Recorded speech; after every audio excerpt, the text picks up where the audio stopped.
Hi, everybody. I'm Rick DiClemente. This is Astrology Unplugged number 403. Tonight, we're going to have a good subject for you, and I hope you enjoy it. It's a little bit advanced, but I think it's really good because when you start to read for people and you know their sun sign, what do you do with that? And I think you'll find that to be intriguing. So, what I wanted to show you first was that next week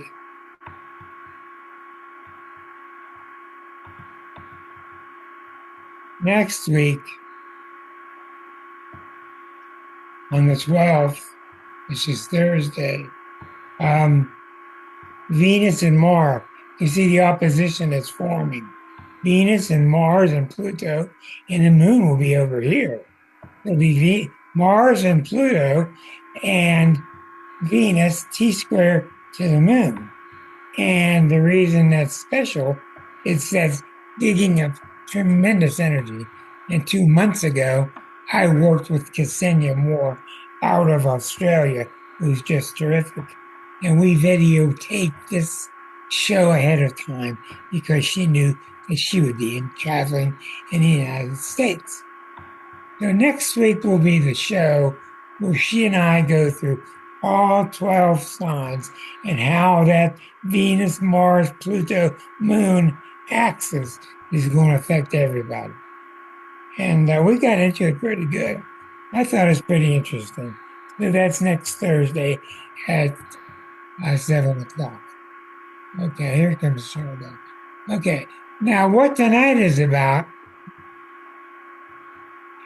is when you're doing a person's chart, let's say you're doing a Gemini, the way you should just start a Gemini's chart is keep in mind what is natural for Gemini. Thoughtful, inquisitive, laughing, funny, variety. But when you've got a Gemini, of course, the sun sign is a major, strong emphasis. Your sun sign is not always your most strengthened sign that there is. By the way, there we go. I got, hi, Erica. We got some buzzing going on there. Okay. Um, so when you go into the Gemini's chart, you're looking for things in the chart, other themes that make the person more Geminian or less Geminian.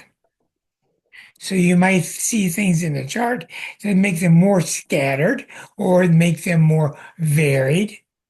You may be reading for a Virgo and find a bunch of Taurus in there. So the Virgo is very down to earth. You may be reading for a Taurus and find a bunch of Scorpio in there. So these sub themes, everybody's got at least two or three other sub themes in the chart besides the sun sign. And it's very important that you mix those together. So I'm going to be picking out some people tonight. I don't plan on reading for everybody. It's just too much. But we're going to read through some charts and show you how it goes. So we're recording, and it's all of your jobs to look at the top where the little red dot is. And we're still recording. I think what we'll do is we'll start with Jane. Okay, so let's ask Jane to unmute. Thank you. You are welcome. And I will share the screen and try to get your chart on the screen. Uh, Here she is. Okay.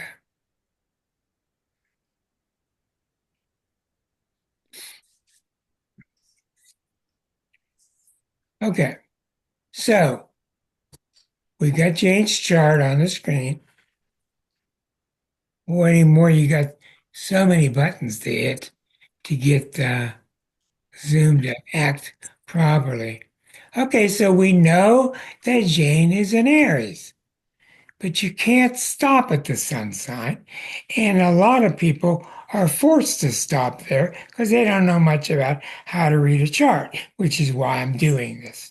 Okay, so as you go through the chart, you may see that Jane is actually more Aries like than we initially thought, or less Aries like.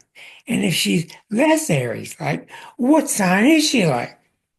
And that's how you start to mix these energies together. And that's really what astrology is about, is mixing these myriad of energies together into a sensible conclusion. So we see we see that Jane has Mercury, Eris, the Sun, and Venus. Four planets in Aries. So you have a lot of Aries. Okay, so what happens when you have a lot of Aries?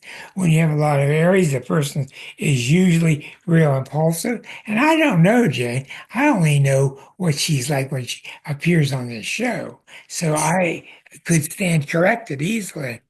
But Aries are usually very impulsive. They're usually very refreshing. They're innocent. They have an innocence about them. They have a happiness about them. They live in the here and now more than other people. They can be rude.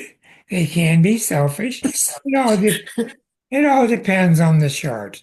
Um, but when you start mixing in the rest of the chart, you start to see it colored in other fashions. And that's what we're going to get into now. Hello, Susan. Sharda. Susan Sharda. Okay. All right. So you see all the Aries is sitting here waiting. And that means that Jane is very fiery.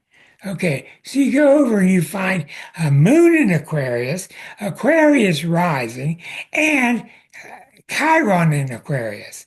So automatically you've got a very good blend because these are two of the most independent signs that there are, Aries and Aquarius. So don't go telling Jane what to do. It ain't going to work.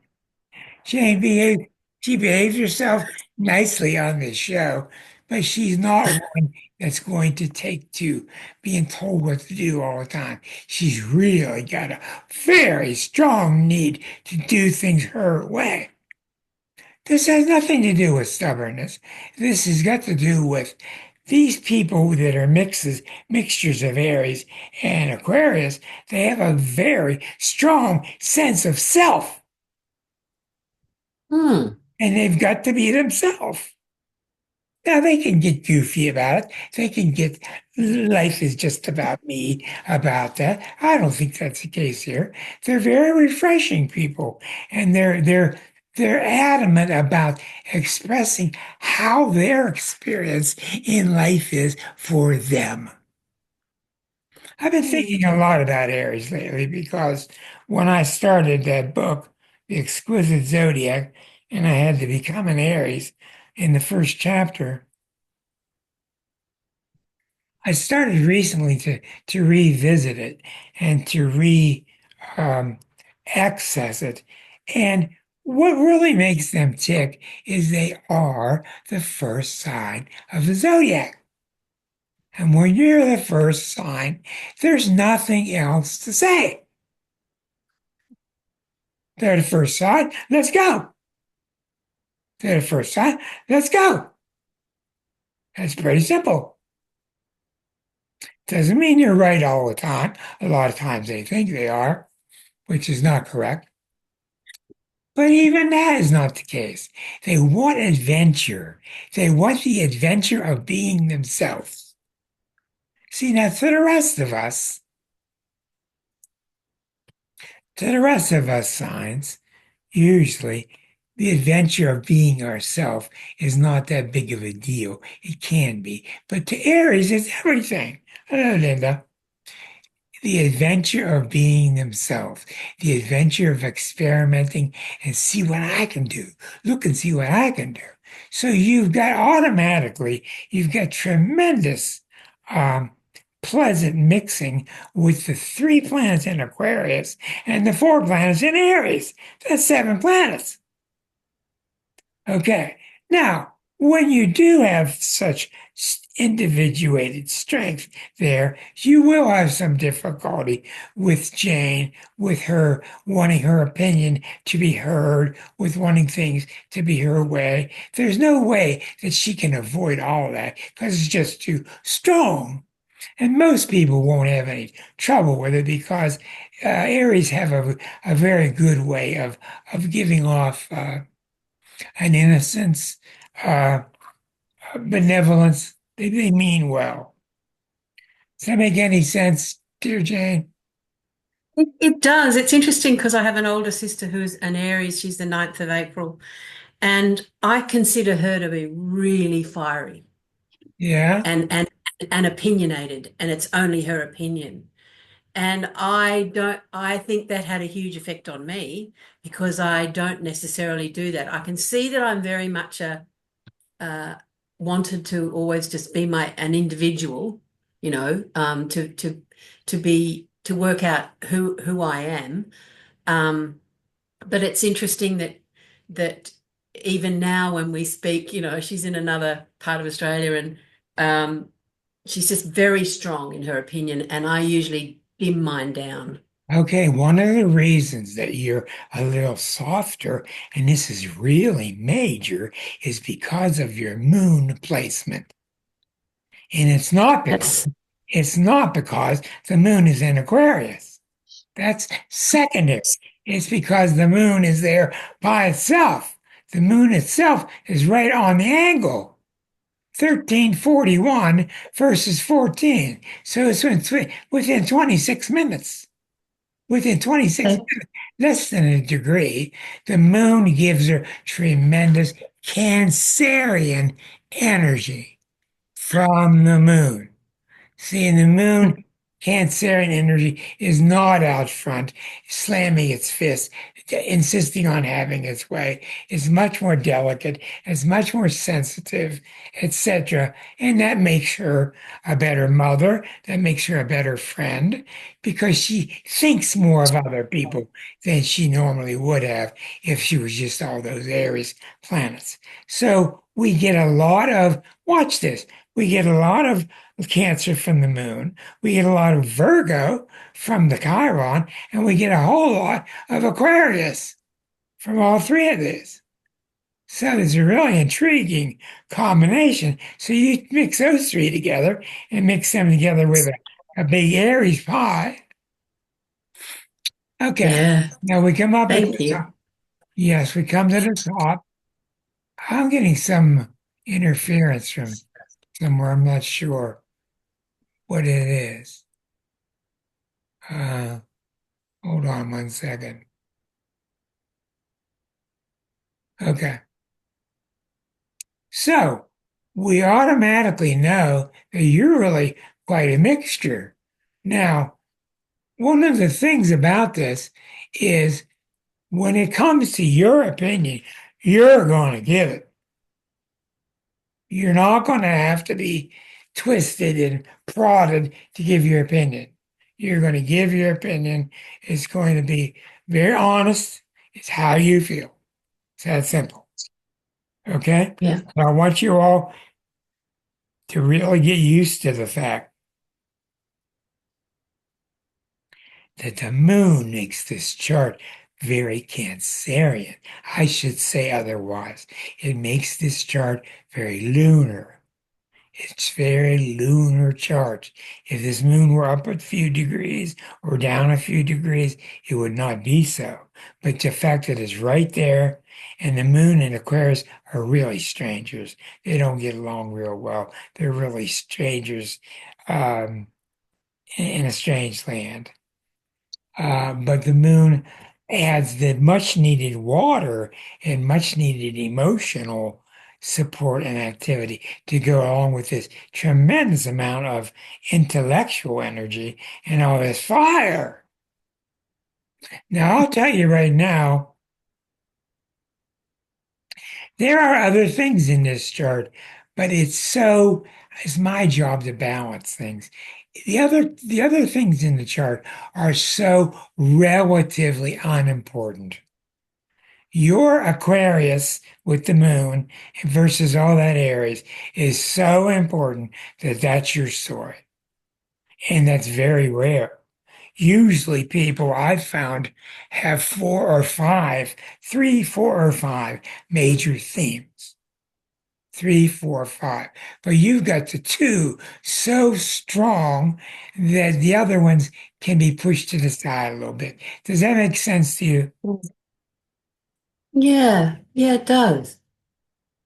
And I Okay. feel like I've struggled thinking that I'm uh, uh, intellectual, probably again just to do with childhood, but I really know I am in the sense that I'm in my head a lot and I want to study or I want to pull Yeah, things apart and look at that's things. the So I'm Aquarius. very, very much Aquarius, that. And yeah, Aquarius rising. yeah. So Aquarius is a trying to figure reader and out. a learner. Aquarius is trying to figure out how everything fits together. Is that Yeah, you? yeah, that's Well, me, not us. It's not Aries. definitely. Not Aries. Aries is out there just Yeah, doing it, swinging that machete, going through the bushes. Let's go. Let's cut that stuff down. Ooh, look what we see. See? But the intellect exploring, Geminian and very Aquarian. Okay. So there we go. yeah. Thank you. Thank you. That's lovely. But you see how this works tonight. Thanks a lot. Yeah, that's really good. Thank Yeah, you. I'm going to go. You're welcome. I'm going to go down to Linda S. And I hope I have your, if you would unmute, please. I hope I have your chart pulled up. Um, no, I don't, of course. So I got to go back to this again. So many people come in and out. Let's take this and let's pause. Okay, back to Linda S. And Linda S's chart is on the screen. Let's get her up here. She's a Scorpio. Okay, now, here's what I'm getting to. When you read for a Scorpio, you automatically have to say to yourself, and it will happen, is she the really tough type, the really dark type? Is she kind of dangerous emotionally, kind of sensitive, and you got to really be careful with her feelings? Or is she real sensitive and very loving and very giving and very powerful? So usually the Scorpio will lean towards one of the two. So it matters greatly what the other themes are, because that can tilt that scorpionic energy one way or the other greatly. And if there are three or four themes, then it can really get very intense. So let's look at the chart.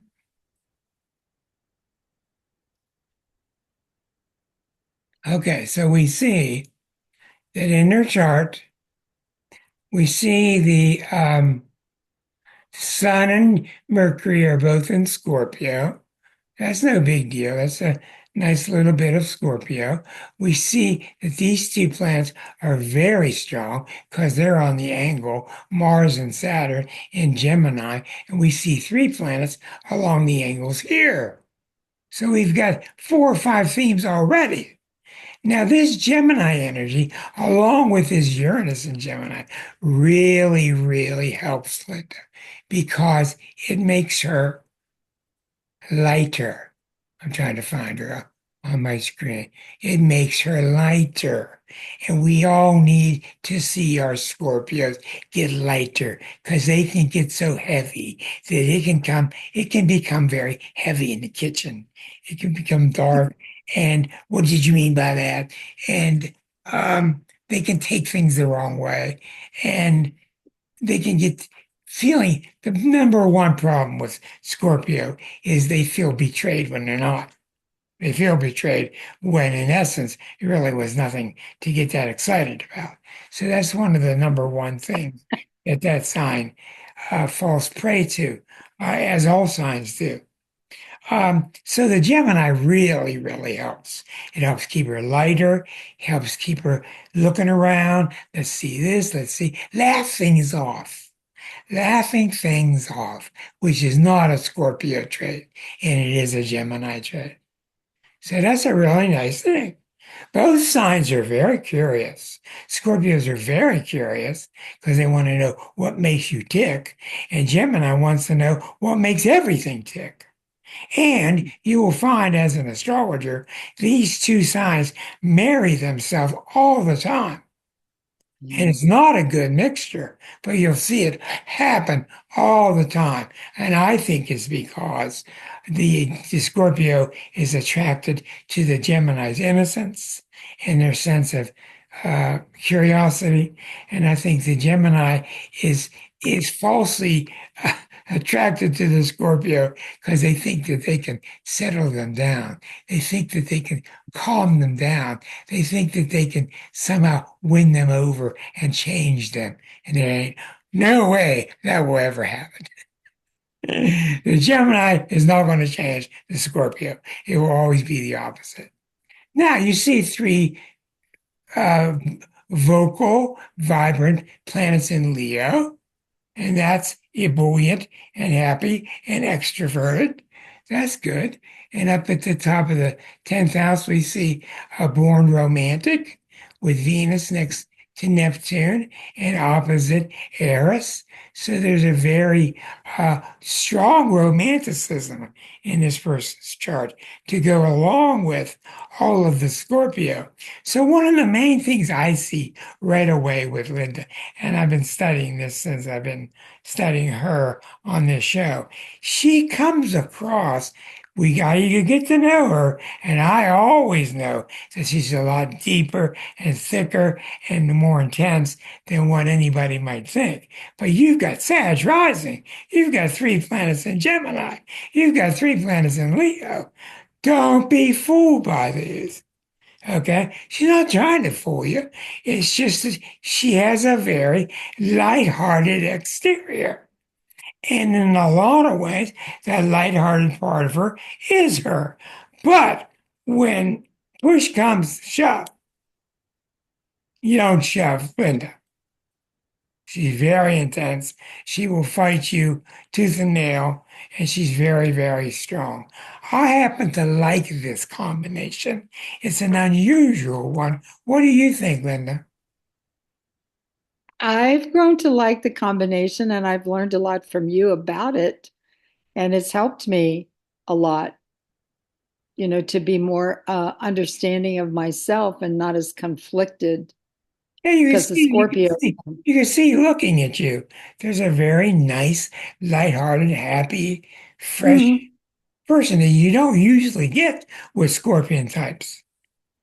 That's a Right. very True. nice, it's a very nice feature. And there's no drama about this. This comes from you being that way in your past lives. You have That's developed good. lightness. You have developed lightness to go along with the heaviness, because the heaviness of Scorpio can be equivalent to putting a rope around your neck. It's That's very true. heavy. Yeah. Well, I think it's very Yeah. good. Thank you. And yes, Thank you. I like the themes. Thank you.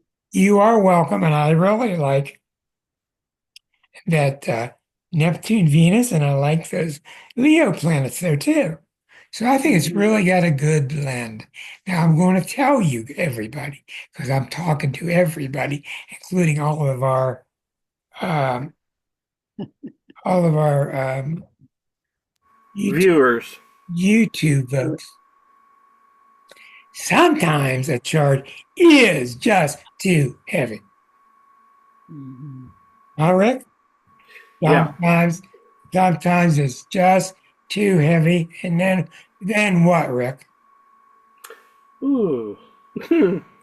That's when you can find yourself looking at the lower vibration of a sign. That's very true. Yes. And the Venus, Neptune, and the Leo connections also are not just romantic, but they're also very artistic. Very artistic. Yes. high vibration artist. Thank you. Now, I'm Thank you. glad that he brought that up with you Thank you. because we should make very clear in this series of episodes, 403, that when you have a lower vibration chart, you got some trouble. And when you got some higher vibration charts, you should be very grateful. And it's exactly what the words imply. When you've seen people that are just so heavy and you kind of want to move on and get away from them, that's just how their chart is. I'm not saying there's no hope for them. I'm saying there's a lot of work cut out for them. And it comes very simply from having a heart that's closed. For X amount of years, X amount of incarnations, the heart has been closed, has not been open. And when the heart is open, it becomes lighter. When it becomes heavier, it's more closed. And that's why the work needs to be done. Not because you're breaking any rules, but because life's a drag for you. Life is just a drag for you because it's too heavy, and there's a lot of criticizing of other people and criticizing how they act and what they said and what did they mean by that. And it can be bad. Thank you, Rick. That was very good. Thank Would you. you also say, Rick, with that Neptune at the top of the chart is going to also lighten things up by making her more spiritually Oh, yeah, idealistic? yeah, there's no doubt. There's no doubt. It's really a pretty good chart. It's a pretty good chart.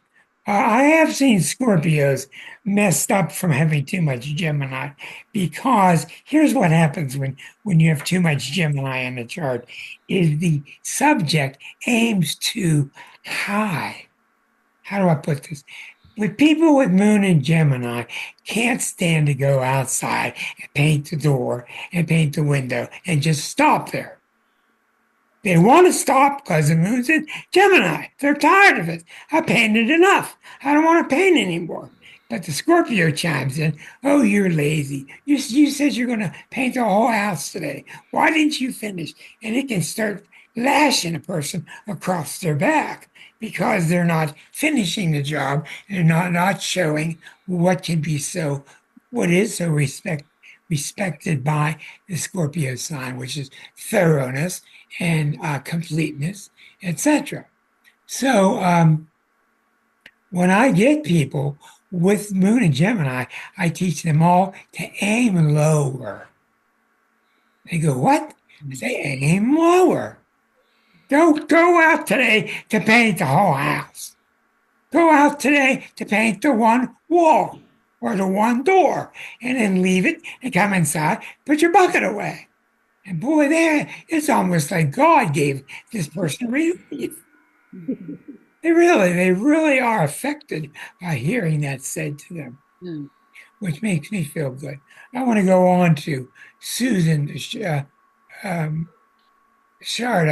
next, but I got to go get her chart. Hi, John. Hi, Rick. Okay, so you should start to see by now what I'm doing. I'm painting the background, Susan, of the painting with your sun sign, but then I'm putting other streaks in there from the other subsidies from the other subsigns. So that and they can mix well, or they might not mix well. And some people you mix them together and you go, oh my, how are they going to do it? And you can tell these people, you can see with these people that you're sitting with them and they're person A, and all of a sudden they're person Z. There's a switch on you. And that's just how they are. God love them. Everybody's doing their best. Susan, nice to have you with us.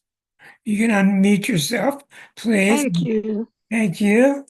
And let's get your chart on the screen. I don't think I've done you in front of the crowd before. Okay, now we have a Pisces, I believe. Yep. Okay, we got to get you on the screen again. Okay, so right away we got a Pisces. All right, let's stop there. We're not going to look anywhere else. What's the problem with Pisces? Is the Pisces too spaced out? Are they too unrealistic? Are they too nice to everybody, but they're so nice to everybody, they don't know what it's like to be nice to themselves? So this is the problem that you can have with Pisces. Beautiful people, wonderful people, in some ways the best of the zodiac because all they want to do is give love. And if you know Susan, she just is like a machine. She never stops all day long. She's pumping messages out to people. And I got this for you. And I got this for you. And year after year, I got this for you. And I looked up this for you. This tremendous need to love and serve. But the problem with Pisces, after putting my heart into this book, the problem with Pisces is there are not enough Pisces. They're not Piscean enough. And what that means is, how do I say that? They need more ego. They're the sign of non-ego, but they're the sign that gets in trouble because they're non-ego. You need to have more ego. And boy, when a Pisces has ego, they get on the platform and beat the hell out of themselves with their switch. They're flailing. They can't stand being selfish. They can't stand taking that last bite out of that sandwich instead of somebody else. They just can't stand it. They're made to give it away, which is such a beautiful side to them. But believe me, that's where they get hurt. Is they don't stand up and up for themselves. They don't stand up and say, I don't want to hear it anymore. And they have to learn this really peculiar word called NO. They have a very hard time with the word no. And so Pisces need to tell people no. And I mean no, and I mean no. And don't let the critical voice get going in there, making you feel bad about what you just did. What happens with Pisces is you think that everything you do crushes everybody else. This is where it all comes from. They're so afraid of crushing everybody that the littlest thing they say, they think they're crushing somebody, and they're not. And in a lot of ways, the person probably deserves to be crushed. It's kind of crazy. No, not all Pisces are that way. Other Pisces can be very, very pleasant, but their thing to watch for is escapism. And Pisces can really do a number on you with escape through alcohol, through crime, through sex, through different types of escapism. And the reason why is they're not made for this world. They're not made for this world. And that's why they get into weird things like the Healy and all these other machines like Susan does. She's trying to give you otherworldly solutions to this world. So the Pisces has to learn to be otherworldly, but not to be completely out of it. And in a lot of ways, when I started this book, Liza and I started this book, the title of this book was Pisces, the Ultimate Sign.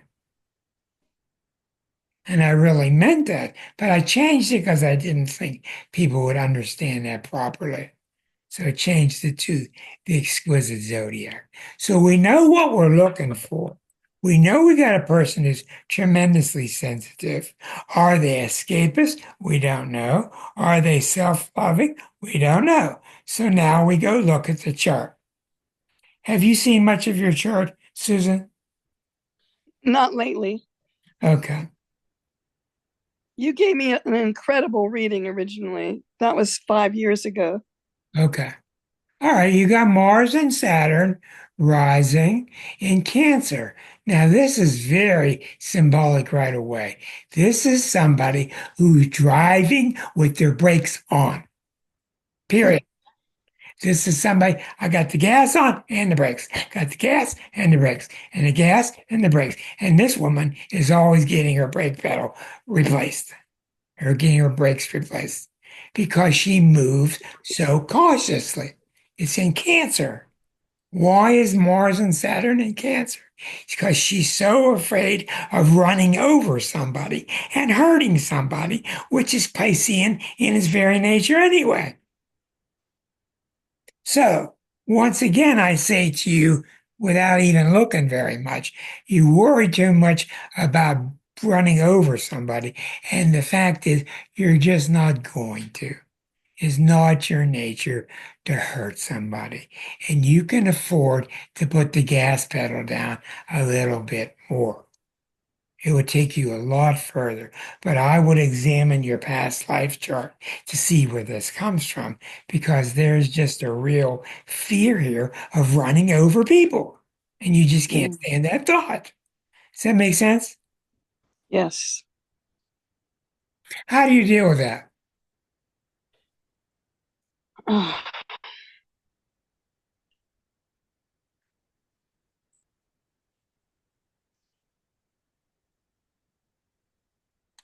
I don't know what to say. My life has become very quiet, so I'm not having all the dynamic relationships I used to have. So it's all chilled out now. Well, But that's probably Neptune. Probably uh, what Neptune's done to you in the last 12 years. That's good. Now, does that make sense to you when I said that you're constantly concerned about running somebody over? yes, yes, And is it not a fact that most of the time you don't hurt anybody? yes, that's right. Okay, very good. Now, I'm also going to tell all of you that may not know this, Pisces is a lot smarter than people think. It's one of the smartest signs in the zodiac. You don't get to be number 12 out of 12 and not have the brain power. But the difficulty with Pisces is unlike Aquarius, the 11th sign. Aquarius is about the brain and the ideas collected together. Pisces is about the emotion collected together. It's about the great big oneness of emotion.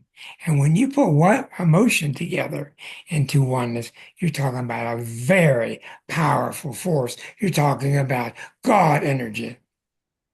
Mhm. And that's why you can come off at times like that. I've listened to you talk, and there's great wisdom that comes out of you. And I just sit there and I zip it and just listen to you because Pisces have a wonderful built-in intuitive quality that's really to be trusted. Mhm. Another thing you should know is Pisces are gifted two things by God, and you should always remember this. You're gifted, I hope I remember them, um,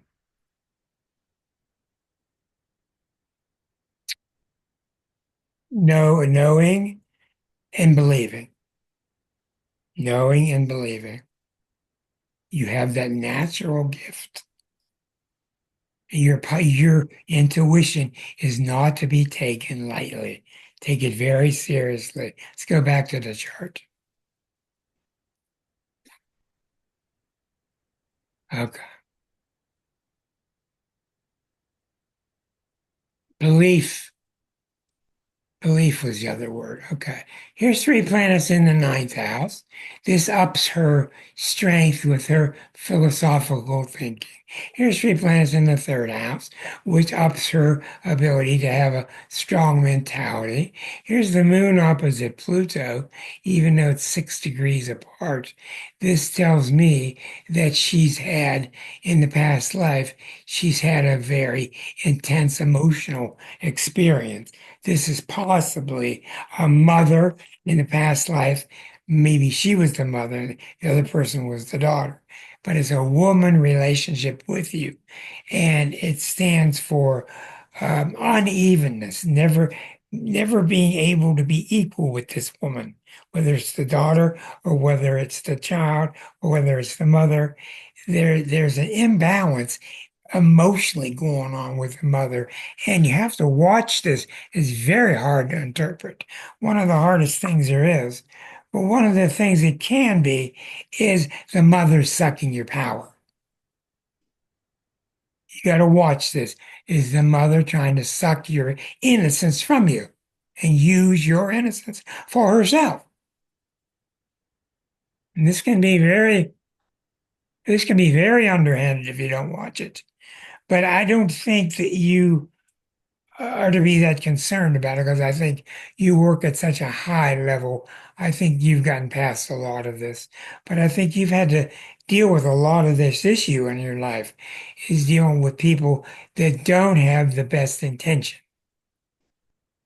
Is that true? Hmm. Yeah, that's complicated with sisters and strong Right. my father's side of the family, a lot of matriarchy. Um, Yeah. What your chart tells me is this, Susan. Just keep your mouth shut and walk around with a mild smile on your face. Let them think what they want to think, because they're really not thinking bad about you anyway. And their trouble that they're really having is how they feel about themselves. And go along with your merry way and be loved by the people that love you, because you got tons of them everywhere. Does that make sense? right. Yeah. Thank you. Yes. I Yes. think it's really true. I think it's really true. Now, that moon Pluto is so difficult. I had a girlfriend once, and it took me 3 years of studying her moon Pluto to figure it out, Oh, to figure out what it meant. mm, I tried on everything, moon opposite mm, Pluto. And I finally did understand it, but boy, it was hard. And it's always got to do with an imbalance between the mama's love and the child's love, how it's perceived. Because, the moon is so desperate to have mm. real, real love from the mama. Thank you very much, Susan. Thank you, dear. Okay. We're going to jump over to John. John with the DR in front of his name. Let's get him unmuted. John, I think I got you here. I'm sure you do, Rick. I think I do. Uh, yes. I've done your chart many times, but this is a little different tonight. Okay.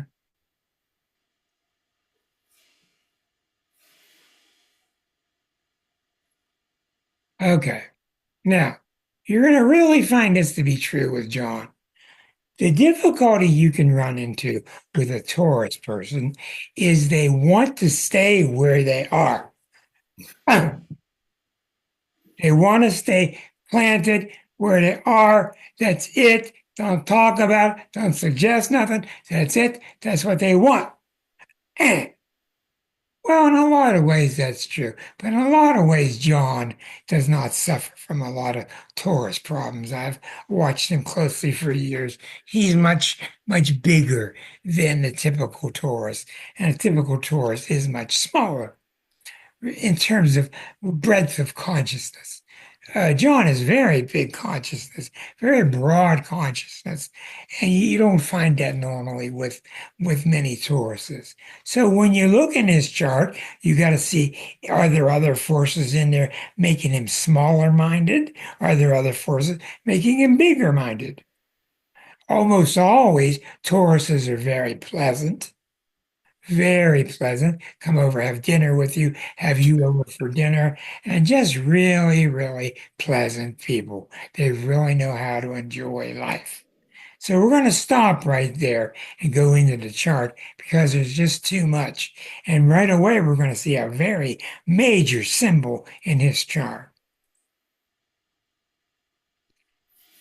that he and I have talked about many times, and that is this is an accurate birth time with Cancer rising. It's the Pluto at 14, the 15 degrees rising, and it's the Mercury and the Eris at 15 and 14. So you got 15, 14, opposite 14, T squared to the ascendant. So you've got a Pluto really having it out with Mercury. All right. Now, what this implies is that he's going to have a real facility for a psychological type of brain. And we know he does. He leans that way. He leans towards emotional analysis and intellectual analysis. He's not like typical Tauruses who don't. But what can happen? Why do you got to ask yourself, why does he have Pluto opposite Mercury? And John and I have worked on this question for at least 7, 8 years. Why does he have Pluto opposite Mercury? Well, what it usually means that deep inside of him, somewhere inside of John, he feels inadequate mentally. Usually, when you have an opposition to Pluto, it has to do with a sense of inadequacy. If it's opposite the sun, you're not much of a person. If it's opposite the moon, you're not much of an emotional person. If it's opposite your Venus, you're not very social, are you? But now that it's opposite Mercury, John has had to fight off this tendency. We don't know where it came from, probably from the past life, but this mentality of thinking that he was less than mentally. Now, this can come from mom and dad. This can come from brother and sister. We don't know. What do you think about it, John? I don't think it came from my family. I honestly do think it probably came in through some kind of past life experience that I had. But I do remember like having experiences where I doubted myself, and like at times I still do. I think at this point I've worked through a lot of it. Right. And you've seen me on my journey, Rick. I mean, when we first met, I had a lot more doubt as far as my ability to communicate than I do at this point. So Yeah, yeah, you're on it now. yeah. You're on it now. I think it's wonderful.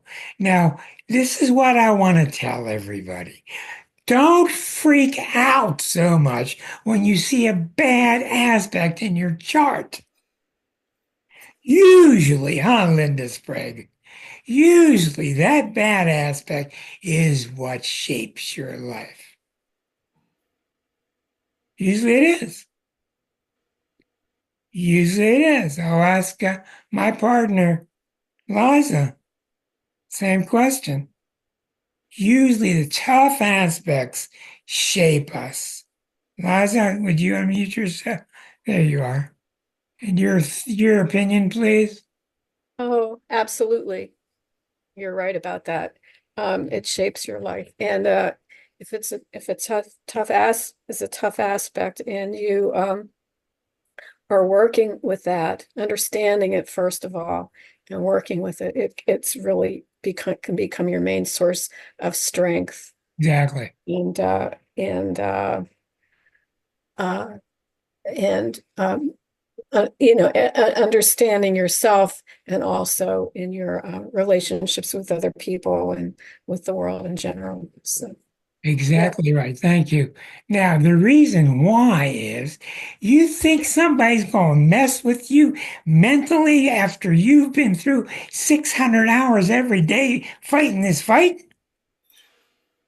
You got your pencil so sharpened by fighting this all the time that somebody comes along and brings up this issue, they ain't got a chance against you. Yes, Mr. Rixey. I have a question for you and Liza, based on your answer to the last thing you were discussing. I find, and I'm curious if you do too, that the people that are growing through that difficult aspect, Right. I find that they actually get a reputation for being the quality they're chasing after long before they realize they've been there. People It's, recognize them yeah, as having it, it's central. Yes. but they have a Exactly. humility that allows them to keep moving forward. That's exactly right. I agree completely. Yeah, I do too, Rick. Yeah. And the people end up really strong because of it. They end up really strong. And once again, it's because they've had the internal fight for so long. You really have to be cautious when you read these books and you start to interpret negative aspects. You got to be very careful because they really tend to make you sound like an ogre. Yeah, and they really tend to make you sound really troubled, and your chances are zero. And there's an awful lot of reason to believe your chances are great. It just means tough aspects means you're going to face these issues. I don't know why, but you're going to face them. And I know myself now. I wouldn't want to argue with John. Yeah, John's to speak very, into very that. tough.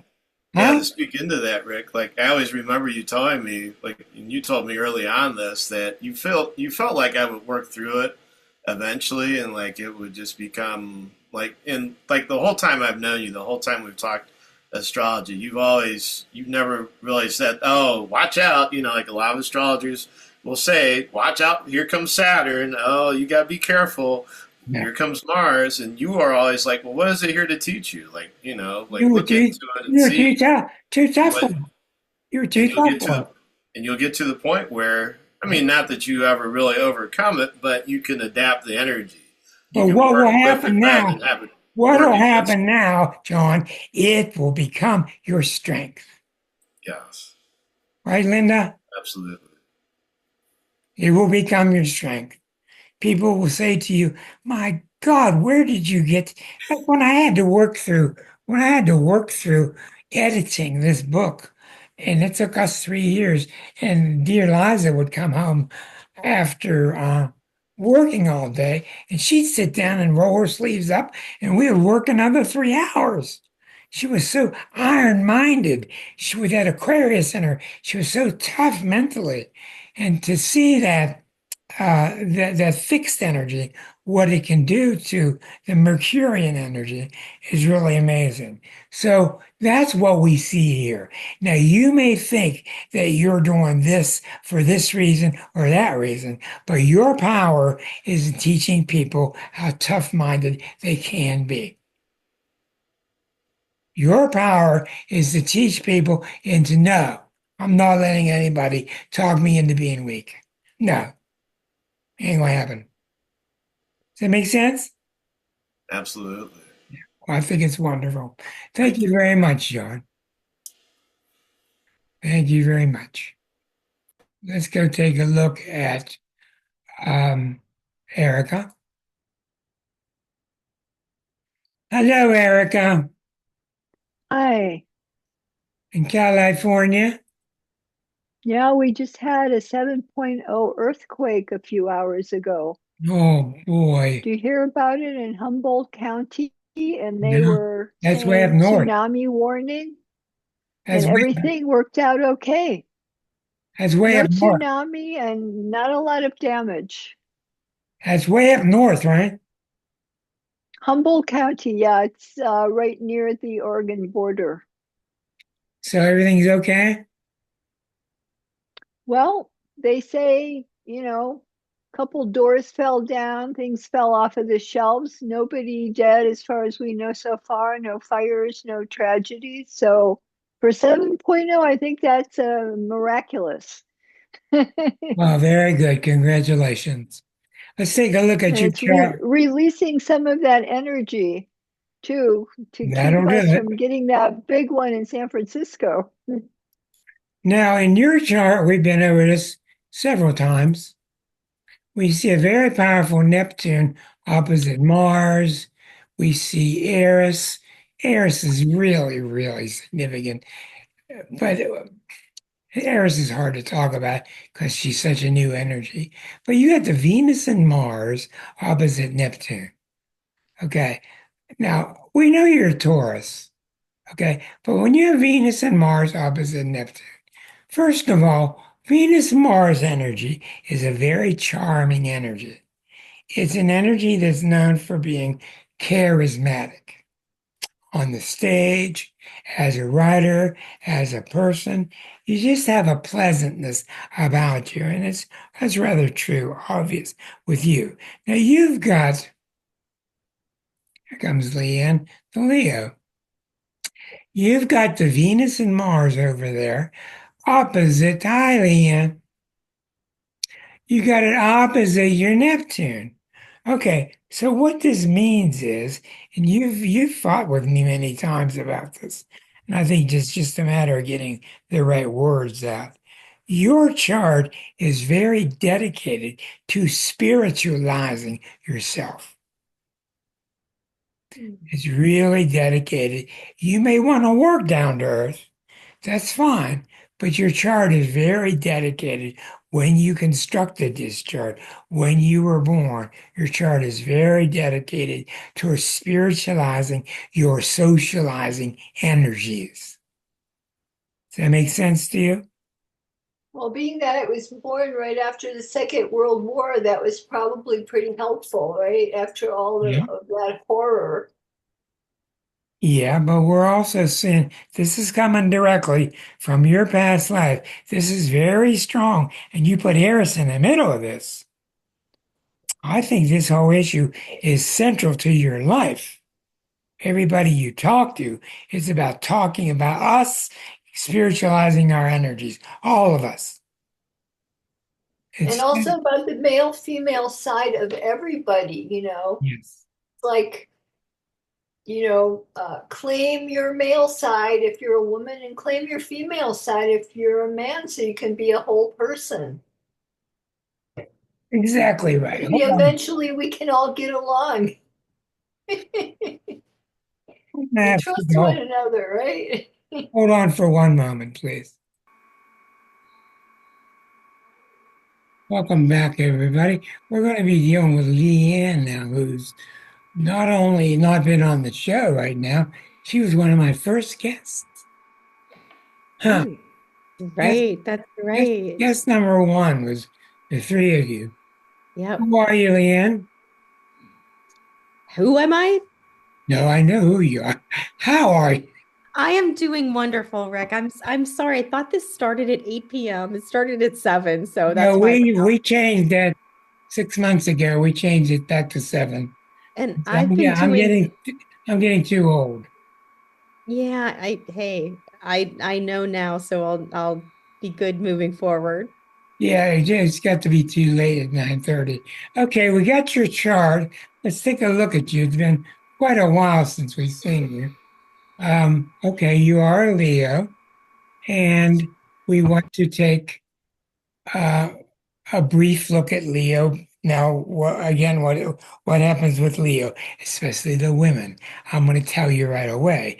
Leo arrogance is usually much more of a problem with the males than it is the females. Usually, the females got a much better handle on not tilting towards arrogance than the men do. We have not only do we have an excellent woman here representing this, but we have a tremendous male with Rick C. Uh, the kind of energy he shows is just so not typical of Leo males. So you got to number one look for, are there other things in the chart that make these people more arrogant, like a bunch of Aries or a bunch of Sagittarius? The fire signs are the arrogant signs. They're the ones that are never wrong. Not always, but that's a general rule. So we go into Leanne's chart, and okay, we see what it's been a long time since I've seen this. We see a very, very strong Neptune. Neptune sitting right on the descendant, a very strong Pisces. She's very, very artistic. Okay. She's been on this show before, and she was actually a guest one time. You see the sun in the fourth, giving her Cancer energy. You see Jupiter and Saturn, Saturn at the top.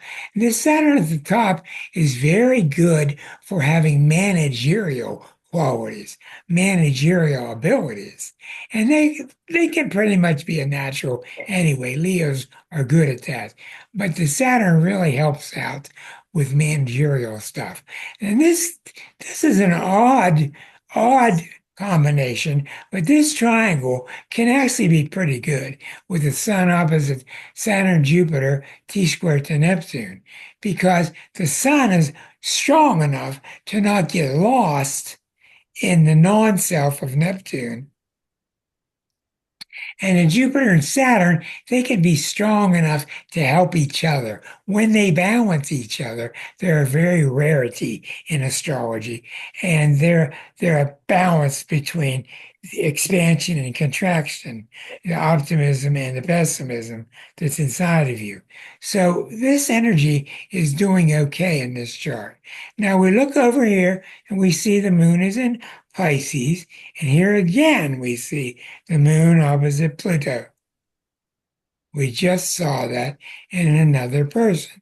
So we have to be concerned. We do have Taurus rising, which is good, but we have to be concerned about how does that moon Pluto manifest. Moon, the problem with Moon Pluto is usually, not always, usually the mother is jealous of the daughter and wants to steal the daughter's light. This is not always the case. Sometimes the mother's just fine. But you have to really examine whether that's true or something such as. So how'd you get along with your mama? There was a point in my life that that I could say that that happened, that she, was kind of jealous. Yeah, that's very common. Jealous and wanted your light. Yeah. Yeah, that's very, very common with Moon Pluto. And you're lucky that you got out of it. What sign is she? She was a Taurus. Okay, that can be even tougher because it can be tough to look for change in a Taurus parent. Yeah, it just seemed like it was a period in my life. And then when I became an adult, it was okay. Oh, that's very, very good. Okay, now I want to tell you folks something. I don't know how else to tell you this, but after you do astrology a long time, you just know where the story is. Okay, you just know it, especially if you know the person. And her story is right there. This is a spiritual woman. This is a woman dedicated to Dominator in Italy and dedicated to spiritual movements and dedicating her art to spiritual growth within her clients. Period. I have nothing else to say. She's And dedicated that's the Neptune. Neptune. Okay. That's the Neptune. Now, if you had not expressed it thusly, then you would have been prey to escapism, affairs, criminality, being a liar, a low character. When you don't use Neptune right, it can be really a bear. But when you use Neptune right, it makes you just shine. It makes you just shine with that inner beauty of spirit. Neptune, very much in my mind, is the Holy Spirit. And it's not always easy to manifest. It's very demanding. It's very selfless. And I would imagine that those forces in you are very strong. I think so. Did you get them for your child from your childhood?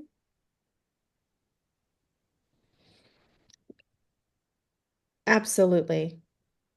Is that I right? mean, I had my father, I was my father's spiritual confidant. And so he would talk to me at the age of like 8 or 9 about Edgar Casey and astrology. Like I was the only person he could talk to about those type of topics.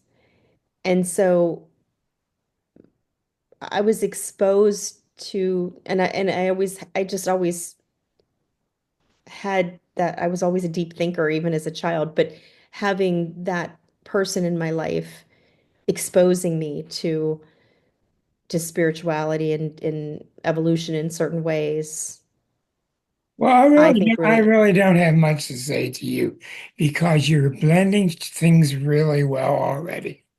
Just keep Mhm. on blending it. Keep on blending spirit because the Leo thing is that need to shine, that need to express sunshine, that need to express creativity. And as long as you can keep doing that without stepping on somebody's toes, without burning someone else, then you got it made. And people will just love you. And you got the winning smile, which is very much the winning Neptune, winning Leo smile. So I don't really have much more to say. We got a winner chart there. Alrighty, thanks, Rick. You're welcome. I'm going to go over to May, who's been very polite and sitting with us quietly week after week. Hi, May, coming Hello, Rick. coming from New Zealand. How are you, dear? I'm good, thank you. I'm going to have to go get your chart too, I'm sure. Well, I did get it this morning. Here's May. Okay. May is Chinese, and she is a Sagittarius. She's in New Zealand. Her family is still back in China. My dad is in China. My mom and my daughter is here. Oh, they come here, huh? Yeah. Okay. I was wondering what happened there. Look at what we got. Mercury, Saturn, Venus, Uranus, Sun. 5 planets in Sagittarius. Okay. Now, we got Pluto, Mars rising. Okay. And we got a moon very strong here. This moon saves this chart. Okay? Why? Bold, bold, bold, bold, bold, bold, bold. You are so bold, you could bowl people over with a bowling ball. You really could if you didn't watch it. But that moon's not going to let it happen. The moon's not going to let it happen because you're very sensitive. It makes you very Cancerian. And the moon is in Aquarius, just like we saw with our first reading, but it's the moon itself. You're very lunar because of that moon. What is your mother like? What sign is she? My mother, she's born on the 4th of March. So, Pisces. yeah, yeah. She's very strong personality, very controlling, I find her. Yeah. That's very unusual for Pisces. Is she very mellow? Um, Sometimes she can be emotional and she can blow out like through a tantrum. Is that Um, right? yeah, and then but it's probably to do with she had a hard upbringing. Well, my dear, all I can tell you right now is we're going to change your subject right away because Mm, Pluto is mm, right here, right now, all your lifetime. Pluto has gone from here to here. It's sitting right on mm, your moon. So mm, Pluto's on your moon. I'm going to take a time out and ask Rick to translate this first because Rick's very good. And I will give you my 2 cents after because this is Pluto on your second most important planet. You are muted. That luminary. Muted again. I don't know how that Still happened. muted. Okay. Okay, I think that's good now. So that luminary is really anchoring so much of your chart. It is as though you are the matriarch that has come forward. Mm. And all of those resources that you were born with are in that second house. And that conjunction of Mars, was that Mars Pluto in the first, is just this force to be reckoned with. You came in with great power that was notable. People could see it.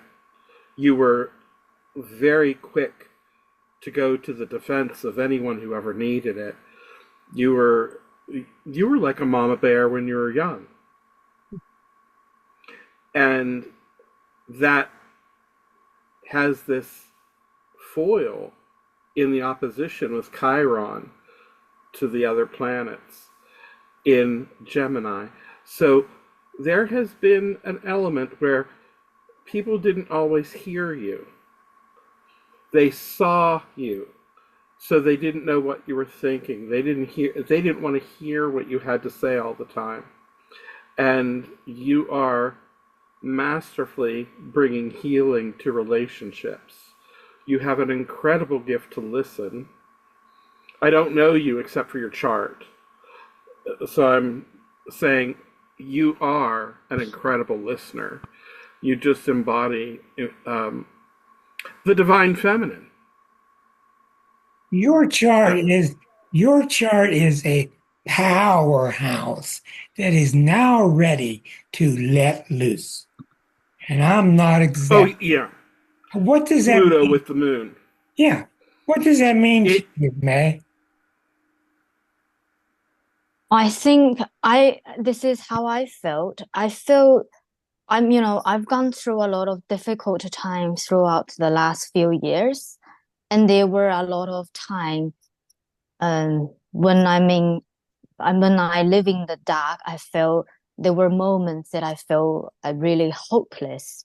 Yes. And then after the reading you've done for me, I realized it's a feeling for me. It's like I've clicked pieces of my spirit. I feel that I picked the pieces on the way, that I felt I'm more empowered after the reading and the conversation we've done. And I felt this is the time that I need to pick up the other pieces in my life and bring back my own power and be strong. Yeah. What we're seeing here, Rick can correct me if I'm wrong, but we're seeing a large scale death and rebirth. Mhm. And that's what Pluto does. It's just a death. The old you doesn't work anymore. It doesn't mean anything about any of your relatives. It's just the old you had to go and the new you is ready. It's ready.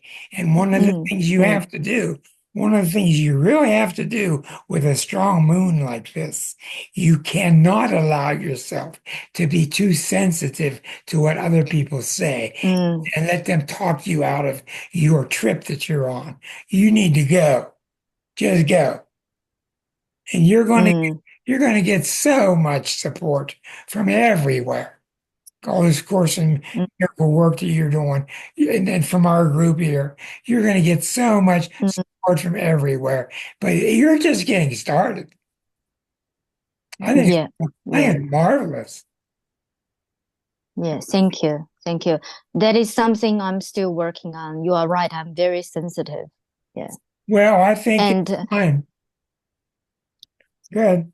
yeah, I mean, if people say something or something happened unpleasant, I take a lot of that Yeah, yeah, inside of me yeah, and I internalize it and yeah, yeah. um it consume my energy and I feel sad. I feel, depressed because of what other people's done to me or what they've said to me. Yeah. Yeah, but in actuality, it's got nothing to do with you, and you're doing just fine. Mm, And you're going to get easier and mm, easier ability to shake that stuff off. It's going to get easier. mm, You're at the very mm. birth. You're at the very birth of your power, and that's what I tell and a lot. it's very much a spiritual person. Yeah, There's a high degree of spirituality in that. So it's not uncommon to find, as the moon is a reflector, people cast their inner chaos towards you Mm. when you have that strong lunar capacity. Mm. So recognize that it is not you. That's what they're feeling inside. And the pain that you had been previously internalizing is really, you can look at it and realize that's pain they felt. And that's why they were trying to unload it. And you're helping them to process it. Mm. What are you Mm. going to do with your, Yeah. what's your next step? And work out on my relationship, and then I can make plans to move forward, I think. Doesn't that have to do with moving to another country? Maybe that is possible. Yeah. Well, just remember, you're really, really powerful. Don't let anybody Mm. talk you out of your power because you got much more Mm. power than most of the people that you talk to. Yeah. Okay? Yeah. Thank you. Yeah. Marcia, but let's get to you quickly.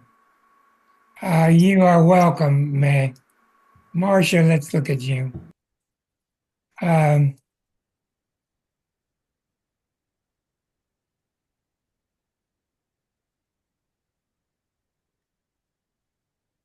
okay.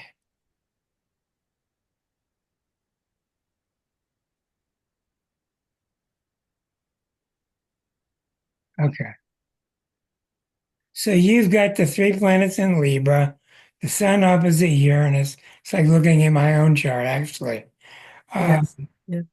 you're very Uranian, you're very Capricornian, you're very Sagittarian. Liza and I were talking about this before the show because she and I have the same triplet of energies that you and I have. You're very Aquarian, Sagittarian, Piscean. And what that means is I really like the energy in you because you got enough Capricorn. I was walking down the streets in New York the other night in my mind, and I was watching a movie and I was saying, how the hell did Marcia do this for 30 some years in this humongous city and this tender little loving woman? How did she do it with no trouble? I couldn't figure it out, but she took care of it. But anyhow, um, what's happening now is the Pluto in your chart is going to really start to manifest along with your Aquarian energy. And your Capricorn energy is always there to be solid, to be dependable, to get the job done, to find the money, etc. But what's happening now is it's time for you to start exerting your power, who the real Marcia is. And you may not even have met her yet. She may be coming on the scenes now, but she's arriving. She's powerful, and she doesn't want to take no for any answer. Make any sense to you? Yes. What's on your mind? I don't feel the power that much yet, You will. but I can definitely say no. Or I can express my displeasure about saying no. You know, if I have to do something, I can express and say, I don't really want to do this, but I'll help you out. Something like that, you Yeah. know. Uh, Well, what Pluto power is about I'm consciously leaving my past lives behind. I don't want an attachment to them anymore. I don't know what they were about. I spent enough time with them. I don't want to play with them anymore. I'm done with them. I want to find my true spiritual power and move forward. That's what Pluto power is about. And Pluto is very intense. And what's going to happen, it's going to be tough for you, is for so many of us, is seeing so many American people going down the drain. It's going to be tough for you to be around that. And you're just going to have to grin and bear it watching people do what they have to do and do the best that you can. That's all you can do. Your I daughter, find myself I find myself not even wanting to look, yeah, not wanting to know certain things. yeah, your daughter's doing really well. And you see, that's no coincidence that your daughter launches right at the time. They always launch at a time to say to mama, Mama, I'll be okay. So you don't have to worry about me. Mhm. And I've learned that real clearly. And you can see it in your daughter. Well, congratulations, bud. Thank you. Thank you, Rick. When do you graduate? Oh, I'm not yet. Start another class in a month. I'm just Okay. taking a little breather right now, but another year class starts in beginning of January. Okay, well, we're gonna give you a party when you're done. Everybody, thank you so much. It was a very good night. I thought we uncovered some real good stuff. Next week will be my show replayed for you from Australia with me and Ksenia Moore talking about next week's Venus Mars opposite Pluto T squared to the moon. So it's really an immense power. And I think you'll get a lot out of it because we read for all 12 signs. Good night. Thank Thanks, you. Rick. Thanks, Thank Rick. you. So much. Everybody. Bye. Many Good night. blessings, Bye, everyone. everybody. So. Thank you, Rick. Much love to you. Love you, everybody.